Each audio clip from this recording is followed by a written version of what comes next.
Hi, everybody. Welcome to another edition of Two Opinionated. I'm so excited today to welcome back friend of the show, actor turned Hollywood manager, Muoi Lo. So welcome, Chi. Hello, how are you? Welcome back. I'm so good. I was so excited to get a chance to speak with you again. You know, we had such a good conversation last time talking about the master of the business of acting, which I thought was just absolutely terrific. You know, it was a conversation that gave us a look behind the curtain, we talked a lot about how people get into acting or into entertainment and they have no idea what they're doing or how to go about it. And most of them just kind of get lost and they just kind of fizzle out.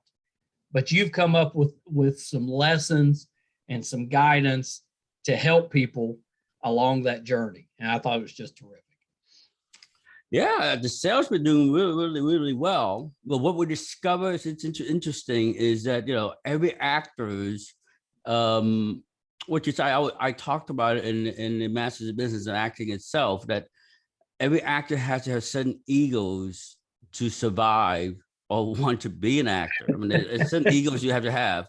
So on that point, even people who just arrive here or who just graduated, who just been in the business for 2 years, their egos will keep them from wanting to know, admit to themselves why things are not working and why not try out what Muoi Lo is saying, and hear it out and listen to it. So what I discovered is that and they will, and I always know about actors because I'm an actor myself, that it takes a little time when things really hit you hard and you really have to admit to yourself, say, shit, this is not working. Why is it not working? And then you really gotta buy this thing, and then someone will point out to you, here's the reason why it's not working, and here's the reason why it's working, but you don't even know it's working. So right. What we discover is probably the best scenario for this product to be is start where it begins, whether it's in high school or colleges. So we're making deals, and I'm not ready to announce it yet, but we're making a deal with one very big name college that will be the first one to teach mastering the business of acting. And an old high school friend of mine who's been a professor for 19 years totally agree with me when I finally contact him and talk to him about it. He said, oh my God, we've been trying to talk about this. All the kid want more about the business, and we don't know what we're talking about. Yeah. So I think that's where it should begin, and that's probably the best way to change the game, by teaching it. Start with colleges, and this way they don't waste any time, waste any years when they come out here, because people literally, when they land to Hollywood, they basically been thrown into the swimming pool and they never have a lesson how to swim. And where do you go? What do you do? Well, we talked about that. We talked about that last time, where you thought part of the issue was you had all these people going to colleges and these kind of prestigious acting schools, but they weren't learning anything about how to be an actor. They're coming out and they don't have any actually practical skills. So I love the fact that you're making progress of getting that into curriculums. I think that's the answer. I think that is it's the easiest way to get people to understand, because it's not, every actor have a passion. Your passion to succeed, or your passion, you have to send. I mean, why are we in this business? Because there's a passion. You want this, and the real people who actually should make it or should do this. That passion is like any other passion. It will die if there is no success. Right. Nothing to move you along. I mean, how long can you? It's like two people in love with each other. If you don't work at it, if you don't have something else, the sex will die. The That's passion for that person will die and all that. You have to work at it, So That's right. same thing with a passion for acting business. You have to have some success. You have to have something that you say, oh wow, there is a big jump between this year and last year, and those things are important. All that. So I think that is the key. If I discover anything for the past 5 months about this mastering the business of acting is I think start with them young, because wouldn't it be nice if you are a good-looking kid and your mom said you should be an actor, your friends say you should be an actor, and you believe that BS. And then you go ahead and try to be an actor with no training, nothing except that someone told you should be an actor because you're good looking. Well, and that's how most of them get into it or try. Yes. But 10 years later, you realize you wasted 10 years because it was not what you wanted it. You know, I developed a lot of kids, and one of them is skyrocketing. His name is Stephen Cougar. He's doing really, really well. He has 3 series regular, and he was busy this whole year and all that. But anyway, of all the kids I developed, 6 of them I developed. One of them got very lucky. He has this passion but made me believe that he really wants this. His mother didn't want him to be doing this because she's a doctor. His father is a political consultant for the Clinton and all that. They didn't want him to do this. He drove his car down, a beat up car from Washington to come down to Los Angeles. And he claimed that he dreamed that he will meet this manager at the gym and it would change his whole things on. Now, we became very good friends and we're still good friends on.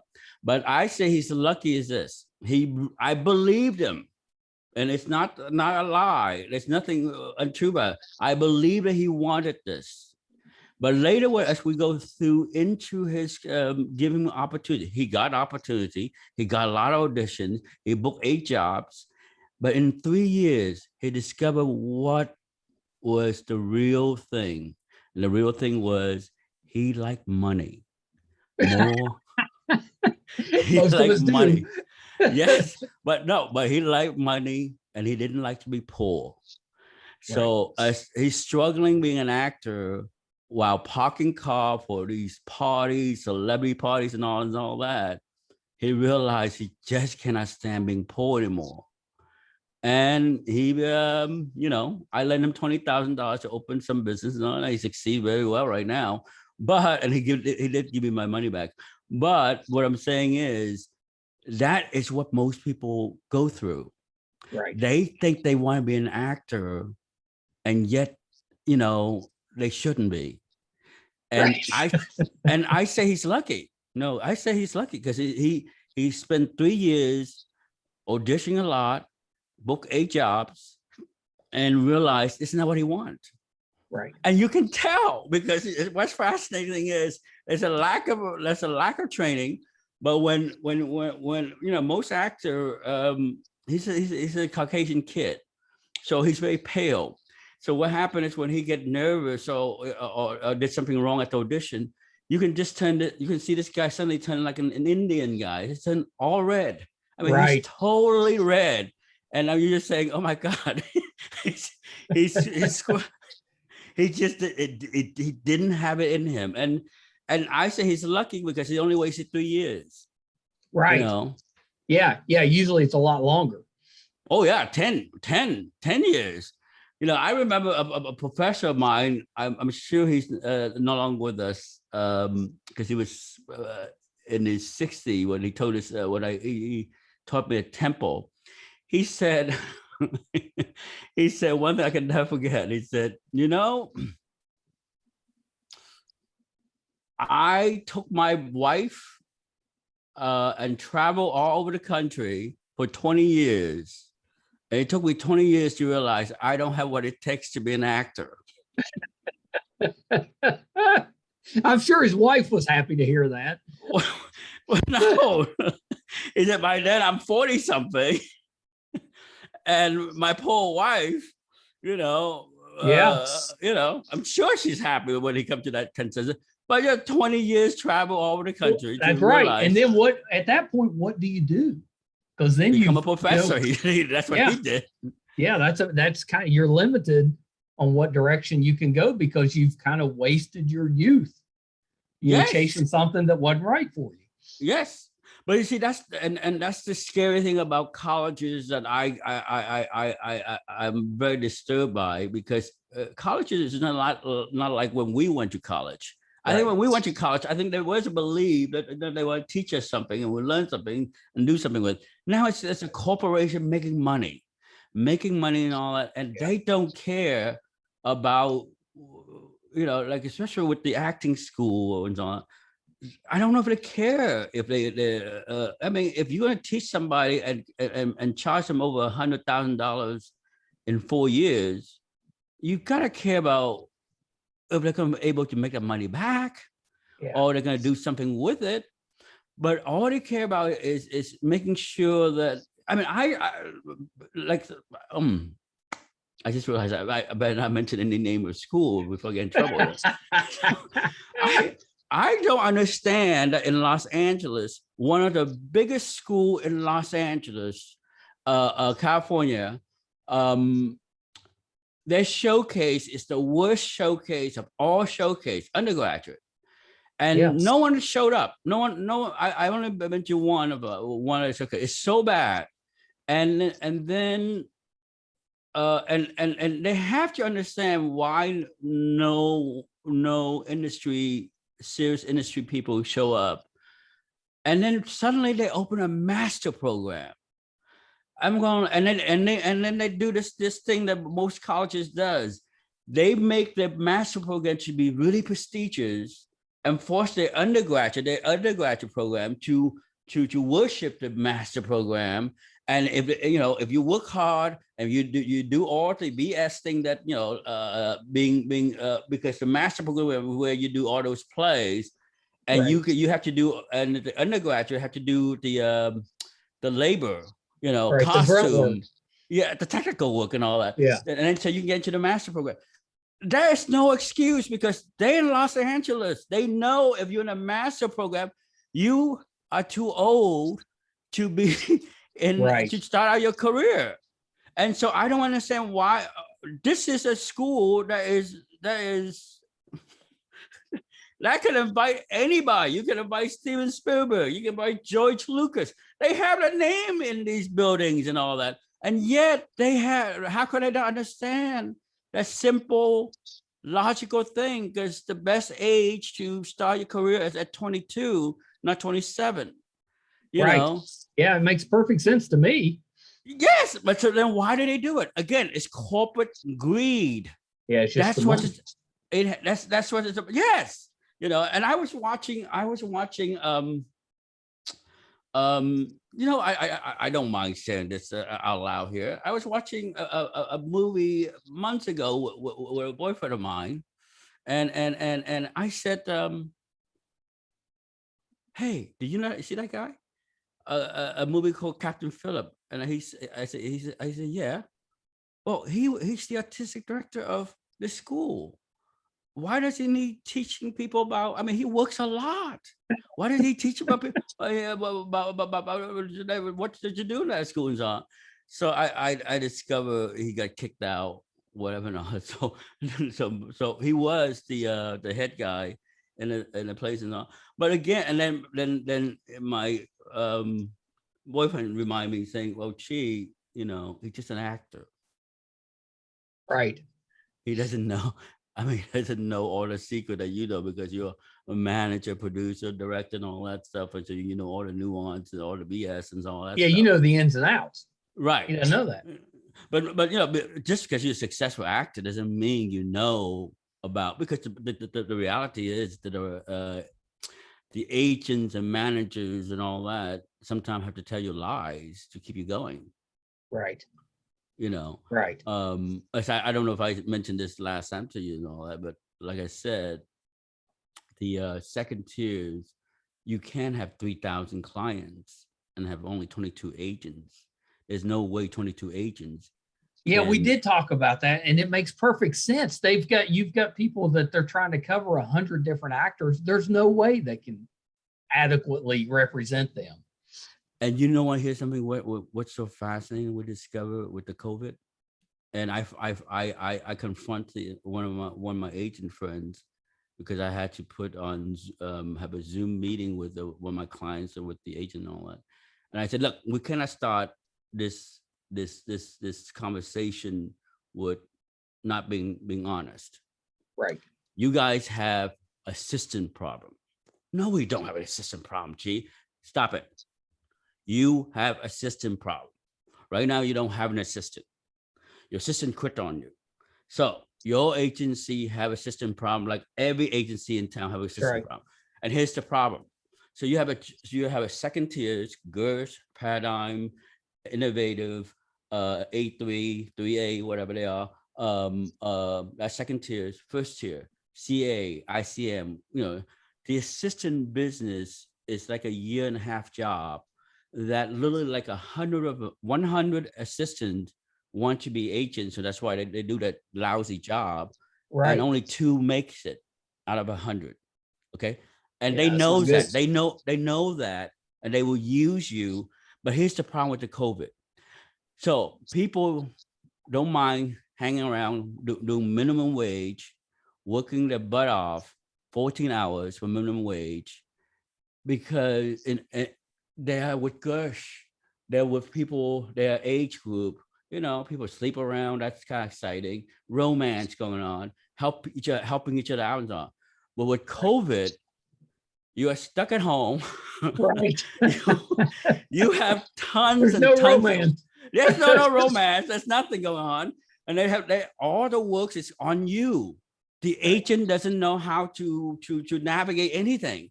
All they do all day is on the phone negotiating deals. Well, there's no more deals to negotiate, and all the work is on you. And so they lost so many assistants, and their mums about right now, because they don't want to let out the bags that they have no assistant to help them. And you and the COVID thing really changed that game. It makes it and I say, hey, to you second tiers and first tier agencies, change your way, treat your assistant better. Yeah. It's a waste of money just to groom a new person. Yeah. Well, yeah. And that's the same with any industry. It costs you more to train somebody than it would to actually treat them correctly so that they stay. If you got to constantly turn that person over and retrain, and you got to wait for them to get up to speed, I mean, that's a lot of lost cost. Oh my God, yeah. I have to deal with one of the agent. I said, you got a new one? He said, yeah, I got a new one. I said, I'm going to leave her alone for 2 to 3 weeks. I'm going to work with the other people until she can catch up, and then because she's going to be overwhelmed. Yeah. And it doesn't have to be that way. I really don't. But that's all they know, and it's in their system. And it go back to the saying, because we can, we can, and then they do it. Well, and that's why your series is so important, because nobody talks about that. Everybody coming into the business just assumes that everyone there is there to help them, and that's not the case. They're there looking out for themselves. They're not worried about you. That's why this is so important, I think, because this gives you some of that behind the scenes, so that you're empowered. You understand, when you're coming in, a lot of times you're just a number. So this will help you navigate that. Well, I don't know, because to be a good actor, you somewhere along the line, when you get older and you want to become a better actor, every actor have to confront one simple truth that they cannot deny. That is, you have to be honest with your feelings. You have to be honest with what you see, how you feel, who you are, and all that. I don't know a single actor who is in a closet and is a great actor. You can't. because you're shutting down so many things on. So on that point, that's why I don't know how. That's why it's really hard for me to be a manager more than 5 clients, because I don't know how people can go day in, day out lying to people they work with. I mean, people just lie. I just can't tell you. I don't know how to say it. I mean, when people ask me, say, why is it so slow? Because we're in COVID. Yeah. And it's not like the old days where I could call up and call the office and then the office. No, the phone number, see the cell phone to the assistant's at home, and she had to find the other person, and it won't be right away. It have to be, so right. Email is your best bet. But then if everybody's emailing, if I can't control my email when I don't have 5 clients, how the hell everybody casting? Well, you can. You can't, you're right. So honesty is, so it's really, I just don't know how people do it, but I think that's, I mean, that's why most agency, like the second tiers and first tier, prefer shock. They want, so when out of the 100 assistant they have, they're looking for shock, who's going to be the next agent. Right. And the sad truth is, who the hell want to hang out with shock or be close to a shock? I wouldn't. That's very stressful. Yeah. Are you going to be teaching some at this college that's going to run the curriculum? I might have to do one master class, but other than that, no, I don't. I'm not a teacher.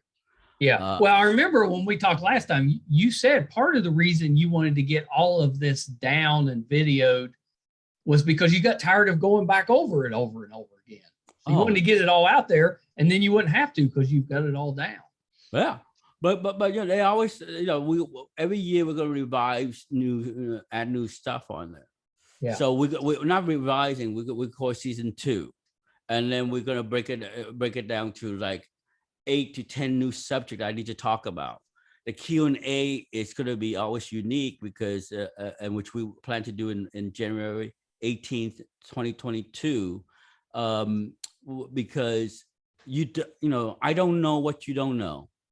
So if you ask me the question, then I can answer it honestly about whatever the question is. Because sometimes it's just so much in my head, I don't know. I mean, like I always tell my clients, saying when I sign somebody, I say, listen, you need to ask me because I don't know what you don't know. So so you have to ask me and I'll tell you what it is and all that. Because I'm not teachers are wonderful people. I mean, when most of the people decide to teach, they're really good people. But to be a good teacher, you have to let go of your career, and your career is teaching, because the student success is your success. But if you're still hungry to be out there, to be a star, and to live the limelight, or to proclaim that who you are or whatever and all that, you're not a teacher. You're out for yourself. That's right. A teacher's success is their student. And that's right. And you have to be patient. You have to be a good listener. So all the things I just named, I'm not good at. So you're doing a Q&A on January 18th. I'm assuming that's going to be by Zoom. No. So is it going to be live? We hope we're hoping that we'll be live. Right now it's live. That's terrific. At the Directors Guild. But and we want to do it. We want to do it in October, but the Delta came in, so we know we can't do it, and so we push it back. And if another one, God forbid, but if another thing happened, then we have to do it by Zoom. But so how do, like, if I wanted to go to that, what would I do? we're going to choose like 20 people to ask, and I'm sure that ask tough question they really want to know. Question that if they, in order to be eligible to be part of that thing, you have to buy the lifetime membership, which is you get the seven episodes. This is basically $100 more. And that means you own a lifetime. Every year we have new stuff. You have access to it for free. Oh, that's terrific. Yeah. Yeah. Part of the great part of this whole program is, you talked some last time about it. It's cheap enough that actors, especially actors that are struggling, can afford it. So they can invest in themselves and improve some of their skills in their toolbox at a fair price. Right. Well, because they don't have money.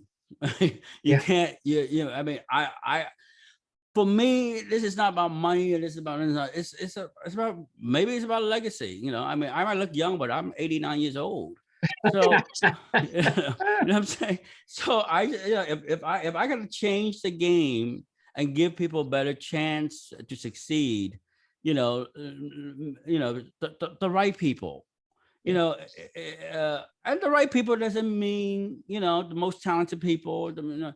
I think the right people is the people who really want it, even if you're a bad actor and you want it really bad, and you willing to. Why shouldn't you make it? Because you put the work in. Yes, because if you're a bad actor and you're still working at 20 years later, something's working. Remember Robert Wagner?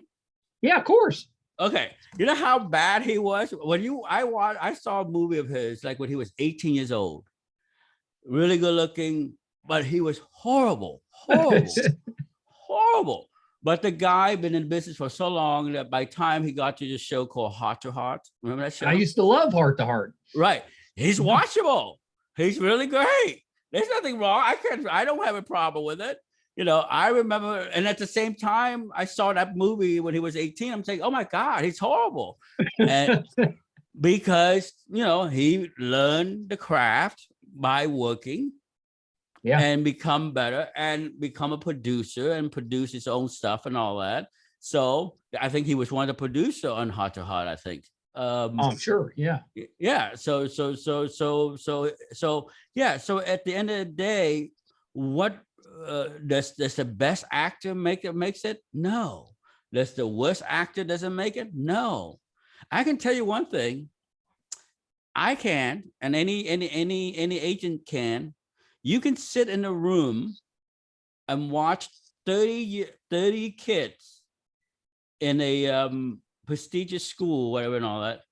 I guarantee you're going to find only one or two people will make it, or maybe none. And people say, it's the talent, is it? I said, no. It's the drive.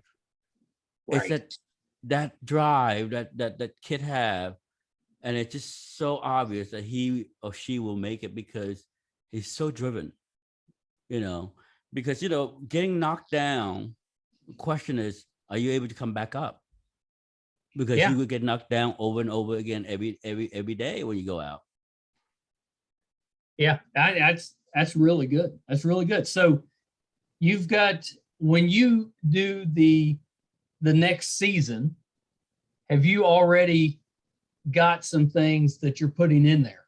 What did you miss on the first season? Not really miss, but just didn't include. Give us a couple of things that's going to be in the next season. God, I wish I have a fun. We can edit it, sis, right? Daniel, will you give me the list of what I'm going to talk about next season that on the website? Well, let me ask you this. Yeah. So when in the first master the business of acting, what's the first thing? What's the first thing that it teaches? If you buy that and you're listening to it, what's the first thing? Oh, it give you all the that's why we call it a center series. Everything you need to know to succeed, and it covered with the people try to break in, the working actor, and the rising star. I think I know what I wrote down. What I want to talk about in season 2 is probably more in depth about about the nuance of succeeding, because Okay. season 2 is not about the essential, and it's not about how your agent's lying to you, or the fake audition, or there's no way 100 agents can cover 5,000 clients. Right. It's no longer about that. It's more about your relationship with your agent and manager. When is a good time to switch? Is it a good time? Yeah. Is switching a good time? People assume, everybody assume that when you get to a certain level, it's time to move to the next level or go to the bigger agency. Right. No. Let's talk about that. So let's talk about just jump to the, since this is the second episode. So let's talk about something that I haven't taped yet. So let's give this a good treatment. Okay. So agents are stuck with the structure that is built. Okay. I noticed that there is a change in corporate greed in Hollywood, where you're talking about second tiers and first tier. In the old days, I remember holding magazines like with Variety and all that, and then they said Tom Cruise just got this deal, and was negotiated by CA, name of the agent, and the manager, name of the manager. Right. Now that doesn't happen. Now, because I struck since we last talked, with crazy deals I made for 2 of my clients, they can't put down the name of the agent, and the reason they can't, the company won't let them, because they do not want to build any more super agent. So these days, if you ask me who's a super agent right now, I can't tell you. And so they asked the chief, do you want your name on here onto the trade paper? I said, yeah. Why? You're not gonna have your name on there? He said, I can't. The company won't let me. So they want the name of the company that negotiated the deal. Since I own my own company, sure, my name can go on there when I want, but they won't. So, and the reason is they don't want the agent to be bigger than the company. So that's right, because they may lose that business at some point. Yes, or they have to pay them more. That's right. So why build the agent up? And so they have all these rules have changed. Again, corporate greed. So on that point, here's the thing. If you have a manager you work really well with, and you're in the second tiers, and it's time to move, you don't want to clean house. You want to make sure there's somebody that you trust, usually it's the manager who's been with you 15 years or 20 years, whatever not, to go with you. And even that manager company is smaller, it's even better, because at the end of the day, you have to have someone working for you. Now, the agency business is stuck. It is what it is. They cannot go beyond bigger than they are. You understand what I'm saying? Yeah. Because if the agent already got you to job already, right? They had you're taken care of. They have to concentrate on somebody else. Remember, I said if you have 3,000 clients, you cannot take care of everybody. That's right. Well, if they don't take care of other people, the other people will leave. So, that's right. They got to give them something. Right. So, like one of my clients that I tell you about, student who work all year round this year, and his complaint was, "How come I don't get anything?" Well, you're not here. So don't worry about it. I'm taking care of it. But but how come I don't hear from my agent? And they don't hear from your agent because they don't have anything to they can't work for you. Right. They have to pretend they're working for you, but they're not, because they have to work with other people. Yeah. Because if they don't, the other people will leave them. And since they already have And since they already have 7 years on your contract that you just signed with Showtime, why would they need to worry about? If you want to leave them, fine. I still have 7 years of your money. You see what I'm saying? Right. Yeah. No, it makes sense. So on that point, the key thing is, do not believe this illusion that you're going to go to a new agency, a big agency. They're gonna make you. They can give you all the promise they want once that you sign the contract. You know, you're in there, and if they'll give you a try for 2 or 3 weeks, see what people think of you. When the minute they find out what people think of you, say, he's okay. Well, whatever it is, they move on.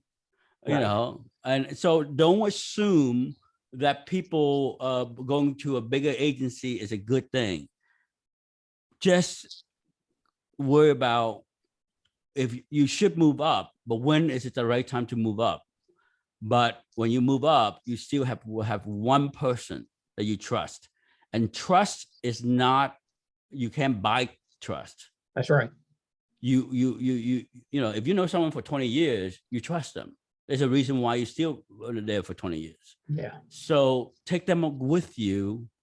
So then they're the one, because they have more invested than money.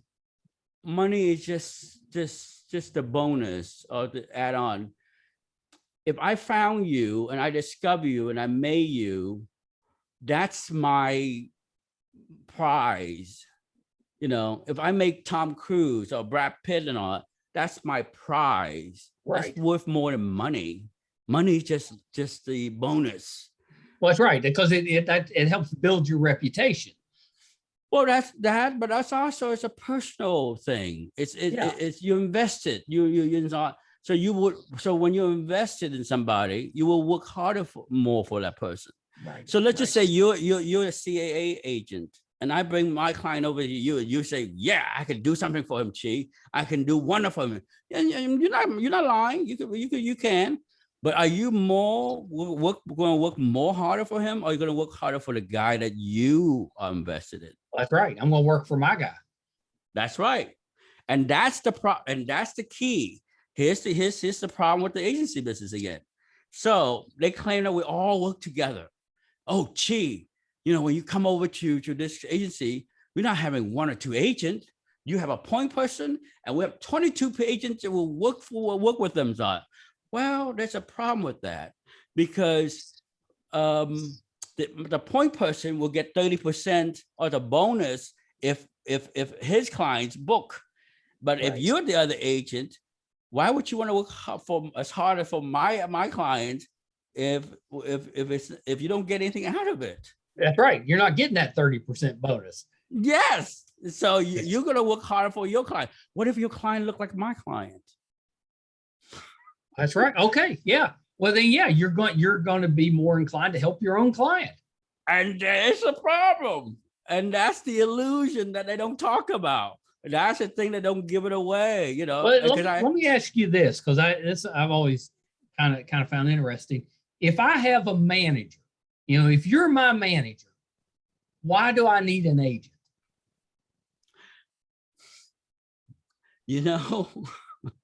Really good question. So it's a really, really good question. I remember when I don't remember, 12, and I saw E.T. and Tom Cruise was on E.T. Entertainment Tonight, and they said, "How come you don't have a manager?" He said, "Why would I pay 2 people to do the same job?" And that's right. But the sad truth is, that's the old days. Now we're going to live in the new world where the manager have to help out like an agent is looking for work. But here's a problem. In California law, a manager not allowed to look for work for a client. They only allowed to advise and guide.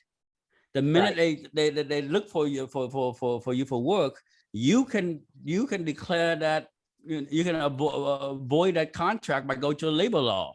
But no one's going to do that. You do that, you can be blacklisted, because because the business have changed so bad that the answer to the question no longer can be Tom Cruise question.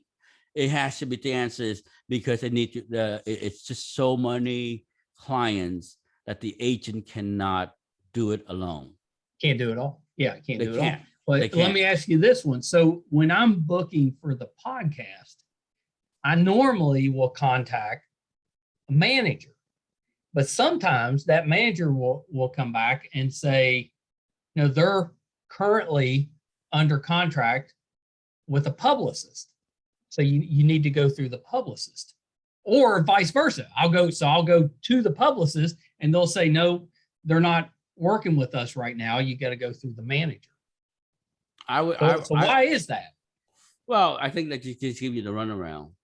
A good manager would, a real good manager, a real whatever and all that. If it's the right podcast that they want the clients to be on, they would book you. They would get it. Go get it. That's what I thought. That's what I was kind of getting at was it seems to me that if you're the manager, it wouldn't matter if they were working with a publicist or whatever at the time, then you should be able to set something up. Any smaller management company or the old school manager would do that. The manager is always the key. Every casting director or producer usually can't contact the manager because you can get faster answer. You can get because they have less clients and all that. But the problem is we go to what we talked about last time. Now these days we have fake managers. We don't have real managers. Okay. When I say fake managers, is that agents who got fired, agent who no longer want to be agent, should become managers. And as we talked about before, an agent is a daddy, and a manager is a mommy. You cannot be a daddy for 15 years and suddenly say, "Oh, I'm gonna grow some breasts and become a mommy." You just can't. That's right. That's right. Yeah, you were talking about as a manager. You've got to be more nurturing, and there's a lot of building up confidence and keeping somebody on track so they don't get too down, and you do more of a mother role. Yeah, and you'd be surprised that it's an inside industry secret from the studios to the network to the producers. That they give the power to the manager because they know the manager is probably the key to the key to future problems. Right. Okay. There will be a day, that hungry actor who just landed that big series and all that. That is going to have a big problem. The producer's going to have a big problem in their hand because I just found I can't name too many things, but a kid who got fired from an agency, a big agency, was who I worked with as an assistant on. So I helped him saying, go be a manager. So I helped him negotiate you become a manager and all that with some management company with this guy and all. And then I also went back to the agency and grab his money for him, fight for his money to get his money from him. Now it looked bad for him, a year ago.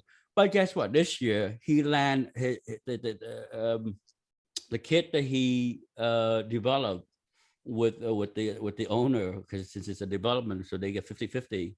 Landed a big series, guaranteed 2 years, huge paycheck per episode. Very nice. We're talking about big name here. One of the biggest Hollywood name was producing this show. And the minute I heard, I was so excited and happy for them. Then I accidentally said, wait, it's 1 hour?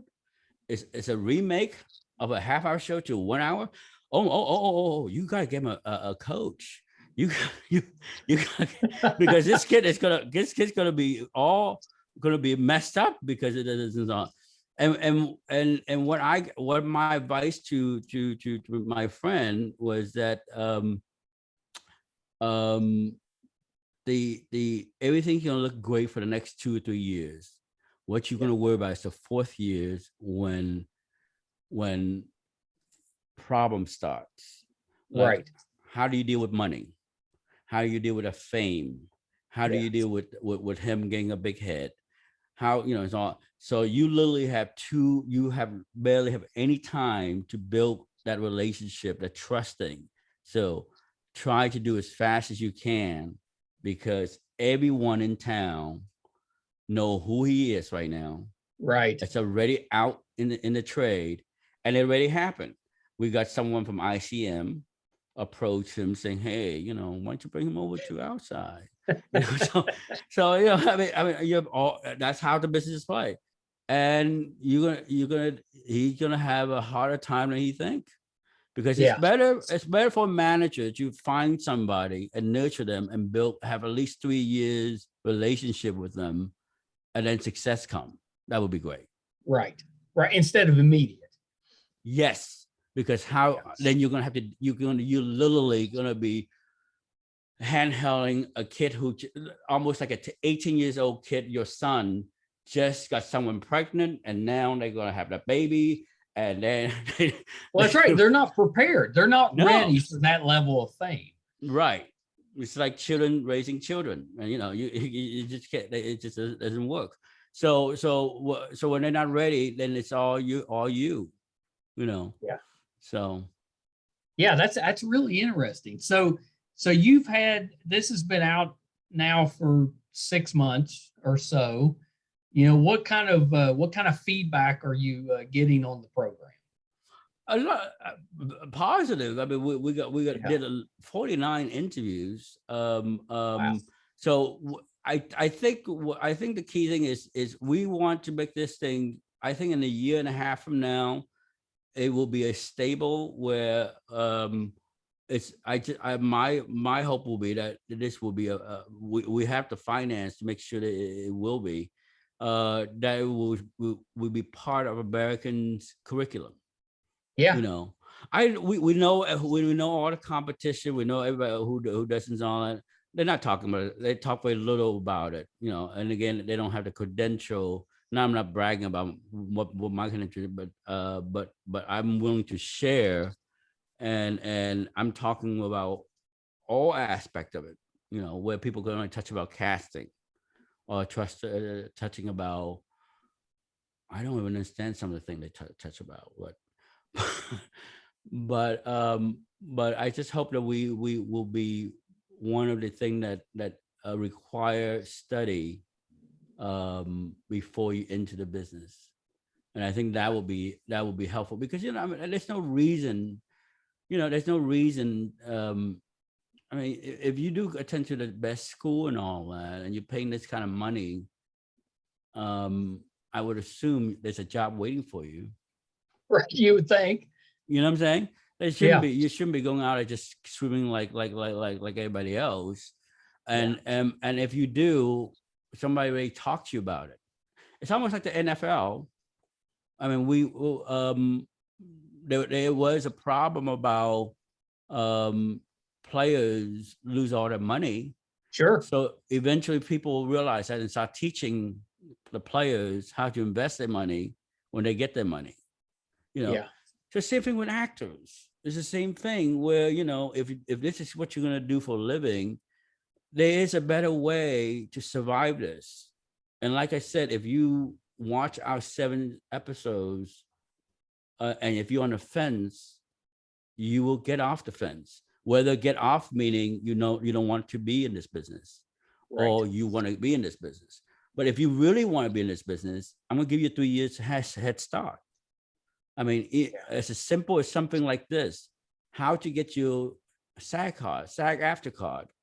There's a faster way of getting it, and hopefully, if you can get to the 7th episode, and I will give you the secret with how to get it faster before SAG and I have to figure it out and close that door.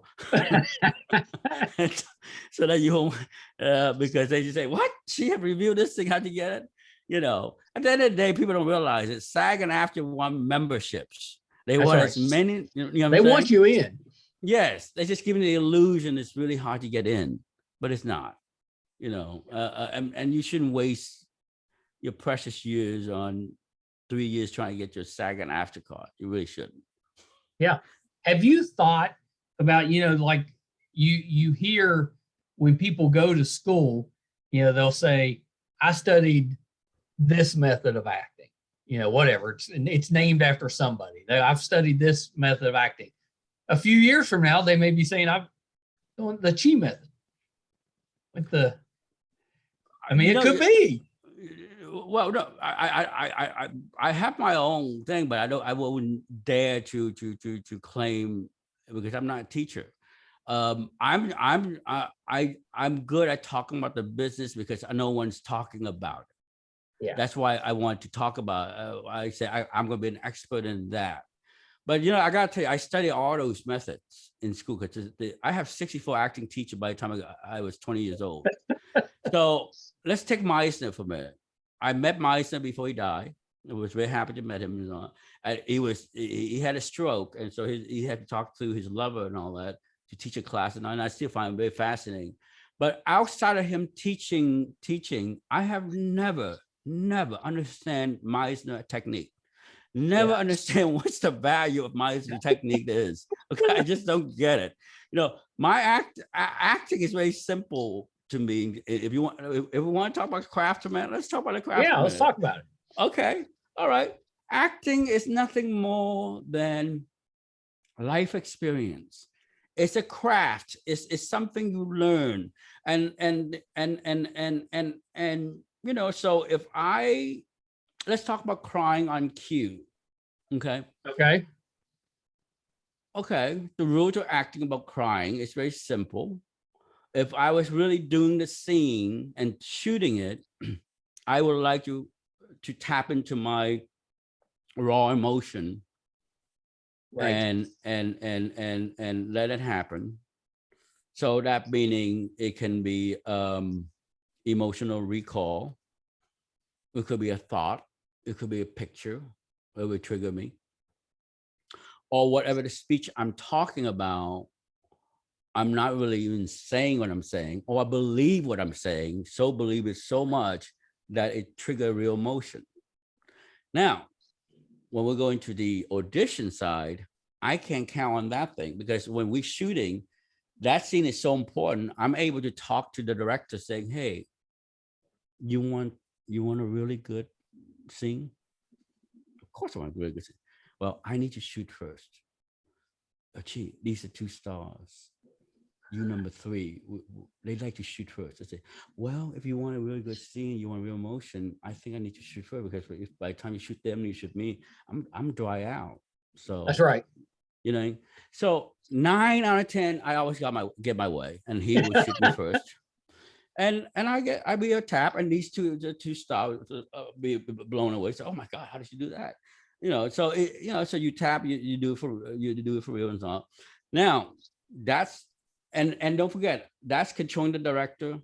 And some scene I might have to ask to have less people in the room, and the director will give you that, so you can have that intimacy and be in that moment, right? And then something will happen. Now in the audition, I cannot count on that. Right. What are you gonna do when it's not there? You're gonna say, excuse me, can we do that again? The audition is over. Yeah, you've missed it. I said next. So the audition, the emotion, it might be half there, and then you might have to find technique to produce the tears without people knowing they're using a technique. But funny enough, I could tell every actor on screen, from Meryl Streep to Leo DiCaprio and all of them, when they're sensing, they just start to weeping. I know what they're doing. I know what they're doing. They're doing the same thing I'm doing. So we kind of know, it's tricks to it. So. But did I answer your question? It does. Yeah, absolutely. Absolutely. Yeah, it's actually really interesting, because I think that would, if I'm not an actor, I couldn't be, but if I was, that would be something I would struggle with, would be the emotional stuff. how do you draw upon that emotion so that it's kind of there on command. My technique about acting on camera is just very simple. If you want me to nail down to what I always preach about, don't act. So for example, I remember I did a show called In the Heat of the Night. And I said to, so I had this scene, I'm very excited that I'm going to go with this guy and girl, man and woman, who's going to take care of me and all that. I'm playing a 16-year-old kid. So I grabbed my bag and I would run to the car and throw the bag up and then jump into the car. But anyway, when we were ready to shoot, I grabbed the bag. I said, wait, there's nothing in the bag. And he said, well, what do you want in a bag? I said, well, like clothing or stuff or whatever it is. He said, why? I said, so I don't have to act. If you have real bag, I can worry about, then I don't have to worry about the acting like the bag is heavy. I can just start acting like, I'm more interested in going to that makes sense. With this guy. You see what I'm saying? Yeah. So don't act, because this is part of acting. If I have to carry something, this thing has to be like that. Why do I need to worry about this thing when I have other things to worry about? In the real world, the character wouldn't worry about the bag. He doesn't care. He already know what he packed in. He's gonna grab it and run to the car. So running to the car is the objective, not the bag. But if the bag makes perfect sense. Yeah, because if there was nothing in the bag and you didn't act like there was something in the bag, it would be very obvious that nothing was in the bag. Yes, and watch closely in some movies that you like and all, you realize a lot of people carrying a bag, you say, oh, there's nothing in the bag. Because it's just, it's just grab the bag, too easy. And just forget about it and just hold the bag. And and it's very funny. I did a movie, TV movie called Faith of My Father. So in rehearsal, they would give you this gun, this rifle. It's a prop, and it's really like, because they don't want to tie you out in rehearsals. But in the shoot, I usually like to think, give me the real one. No, there's no bullet or anything, like everything is safe, but it's heavy. There's nothing, So there's no acting need to be involved in it. It's heavy. It gives you a certain weight. Your body go like this a little bit, but when in rehearsal, my body's like this because it's I don't even feel too light. Yes, and that's the difference. Yeah, that makes sense. And that's the simplest way of acting is. Acting is the on camera is find a way to manipulate so you do not have to act. Yeah. I like that. So you can just be more natural. Yes. It's like the one we just said earlier. I was talking to you for people who was watching. We were talking, we said, okay, what are we going to talk about? And I said, and you said, well, I have a few things. I said, okay, I have so many things in my mind. I don't even know what else to talk about. So, you know what? Why don't we just go for it and let whatever come out. Yeah. And you agree, because it's more natural that way. And a lot of people listening to, God, it's really hard to understand him because he talks so fast. But it's at least it's honesty and not well thought out. Well, it's well thought out, but I can't cover up too much. Like you notice I kept my mouth shut about name of whose name. That's right. I'm saying, you didn't get yourself in any trouble. Right. I had a friend of mine on the show, and he's an actor, and he had the best stories. He just had the best acting stories. I was so happy with the episode. It just went great.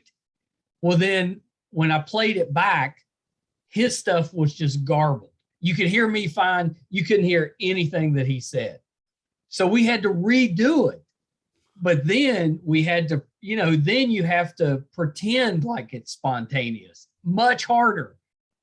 So, the second time we did it, it was good. It wasn't as good as that first time when it was very spontaneous, natural. You know what's the hardest thing I hate working as an actor? looping. When I was younger, money was an issue where I said, oh, I want to get an extra day out of it, so let me mumble my word a bit so they give me another day. Yeah.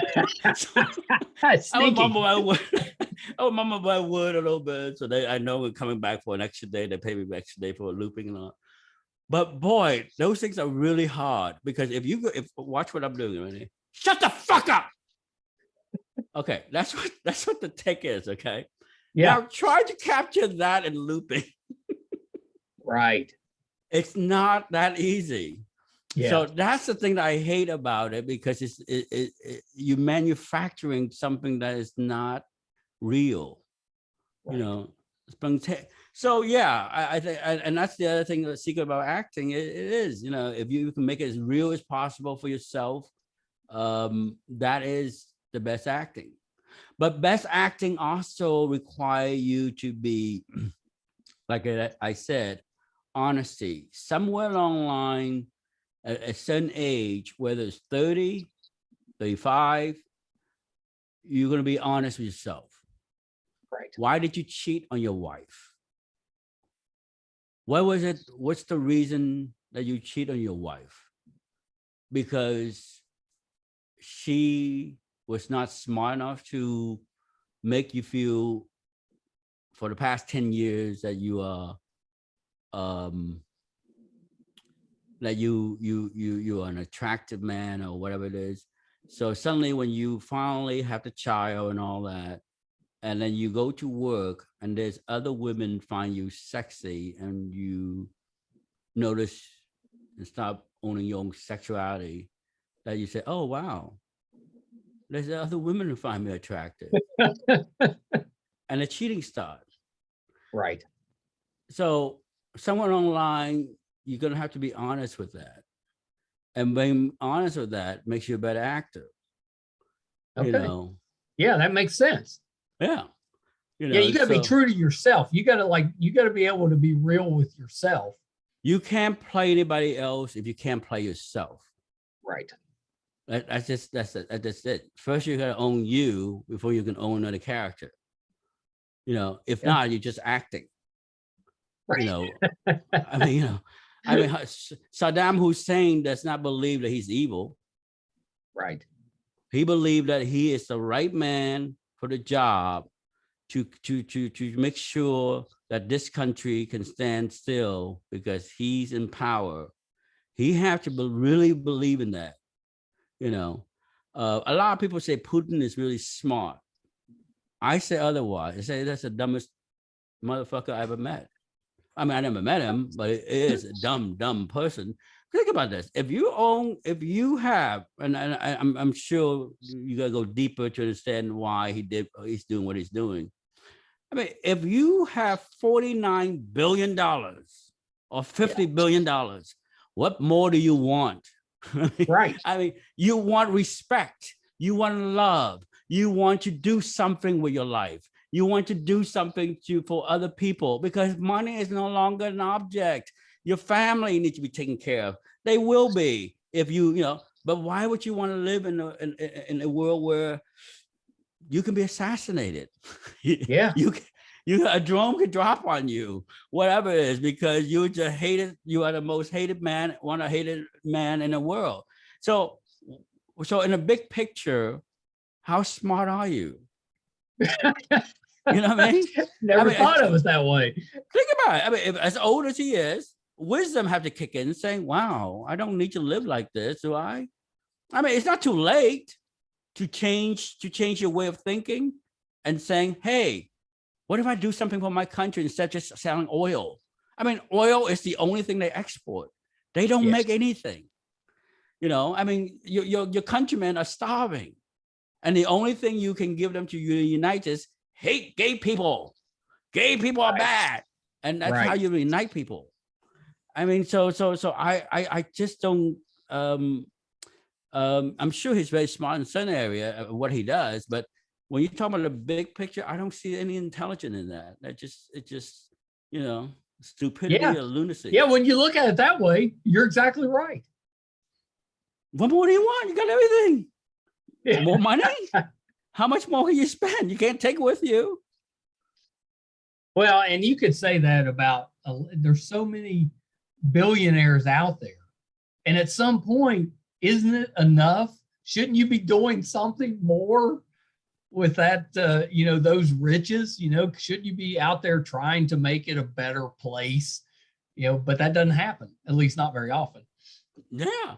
And it's fascinating, isn't it? It's so fascinating. Like Microsoft, Bill Gates. I mean, I said, look, man, I said, oh, wow, he finally got a really good looking wife. And she's doing wonderful thing with him. They seem very happy. The next thing I know, oh, he's cheating on her and now they get divorced. I said, what? What are you doing, Bill? I mean, what's going on?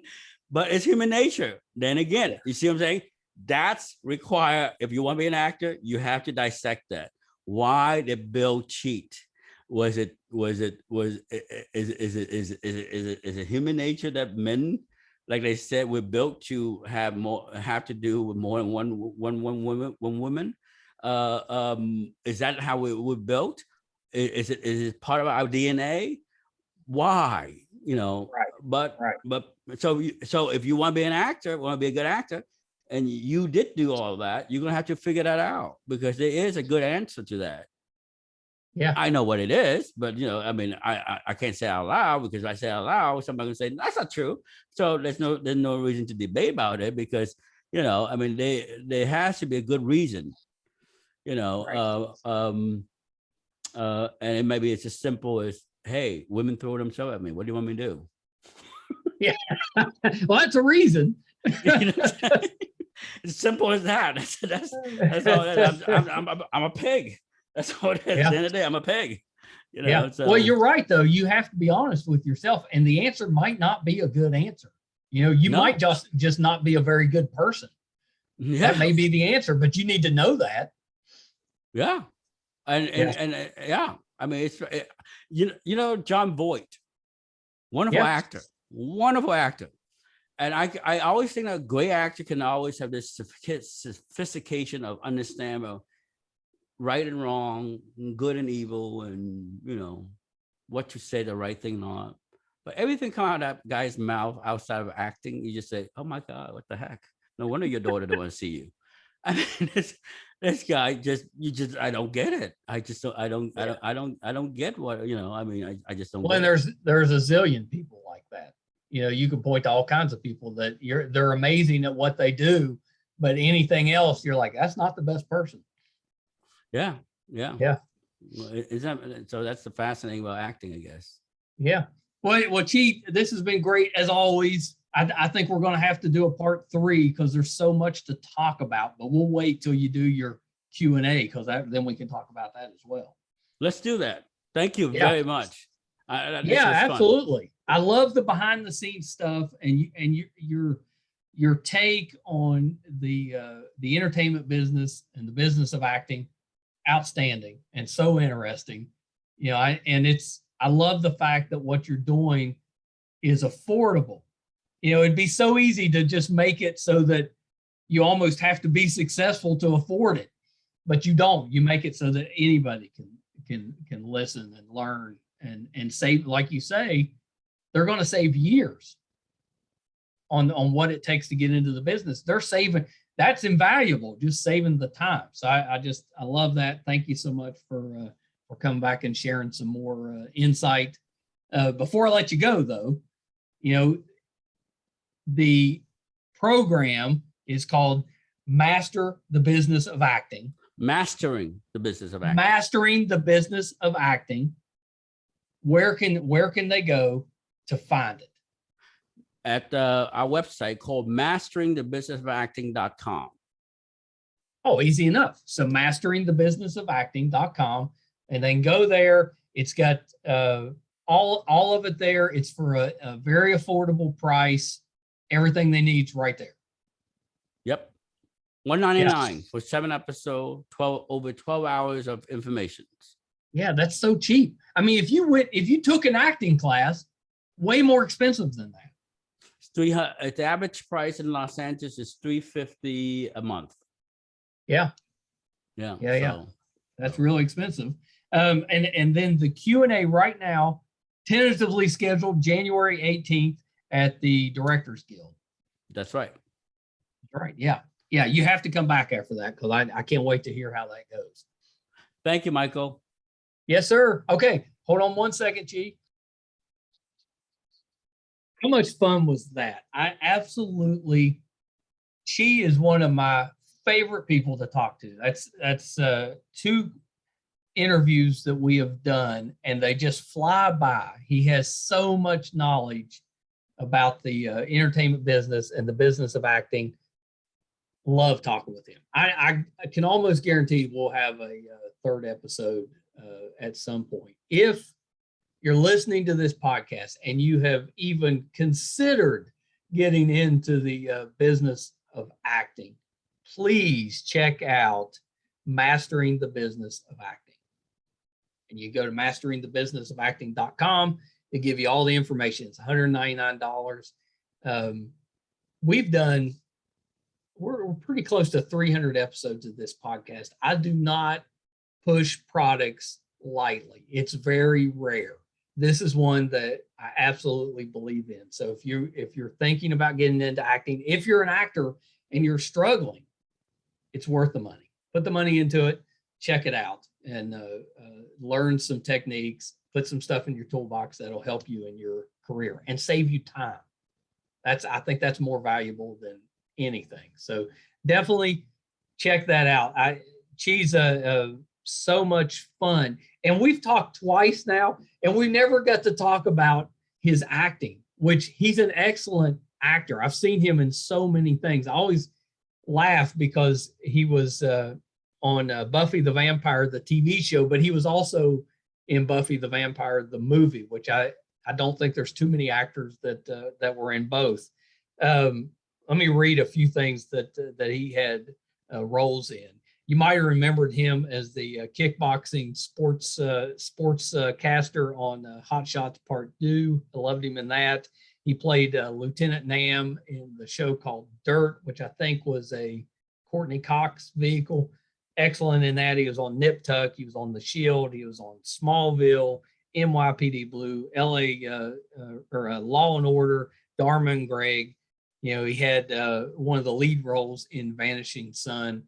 Excellent in that. He was on the new WKRP in Cincinnati, Quantum Leap, Kindergarten Cop. I could keep going. I mean, it's an incredible list. Very accomplished actor. I'm sure he is absolutely outstanding as a manager because he cares, you know, and he wants to help. So I know he's good at that. Do yourself a favor, check this out. Thank you guys so much for tuning in. I know for us, this was a little bit longer than we normally go, but I think it was so important. We could have went for 2 or 3 hours. So appreciate you sticking with us to the end. Hope you learned a little bit about the business. If you haven't done so yet, you could help us out by going to our YouTube channel and subscribing. It's under Meisterkhan Pod. You can also find all 300 episodes, audio and video, on our website, meisterkhan.com. It'll also let you know what we're doing here at the studio, if we're traveling to any conventions. And there's a fun, geeky blog from Brett that's just wonderful. So you can check that out as well. Till next time, thank you guys so much. Bye, everybody.